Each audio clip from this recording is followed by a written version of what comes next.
સુરતના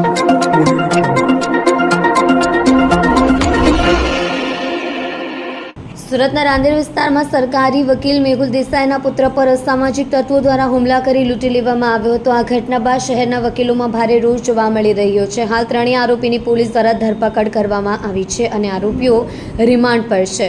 સુરત શહેરના રાંદેર રોડ ખાતે રહેતા અને ડિસ્ટ્રિક્ટ કોર્ટમાં સરકારી વકીલ તરીકે ફરજ બજાવતા મેહુલ દેસાઈના પુત્ર પૃથ્વીરાજ પિતા માટે દવા લેવા માટે નીકળ્યો હતો।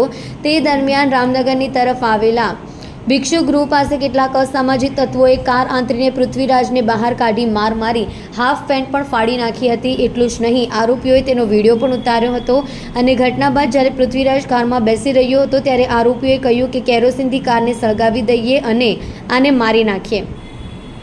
આ ઘટનાની જાણ થતાં સરકારી વકીલ પુત્ર સાથે રાંદેર પોલીસ મથકમાં ફરિયાદ દાખલ કરવા પહોંચ્યા હતા, જેમાં પોલીસે ફરિયાદ મોડેથી દાખલ કરી હતી, જેને લઈને પણ વકીલ મંડળમાં નારાજગી છે। આ દરમિયાન પોલીસ કર્મી એ સરકારી વકીલને કહ્યું હતું કે આ લોકો બહુ માથાભારે છે, તમે ફરિયાદ કરશો તો ભારે પડશે। સમગ્ર ઘટના બાદ સુરત કોર્ટમાં વકીલ મંડળ દ્વારા ઠરાવ કરવામાં આવ્યો હતો। આ ઠરાવ મુજબ સરકારી વકીલના પુત્ર પર કરવામાં આવેલા હુમલાના અનુસંધાને કોઈ વકીલ આરોપી તરફે વકીલ પત્ર રજૂ કરશે નહીં। જોકે આ સમગ્ર ઘટનામાં પોલીસે 3 આરોપીઓની ધરપકડ કરી હતી અને હજુ પણ મુખ્ય આરોપી અનિલ મારુ પકડાયો નથી।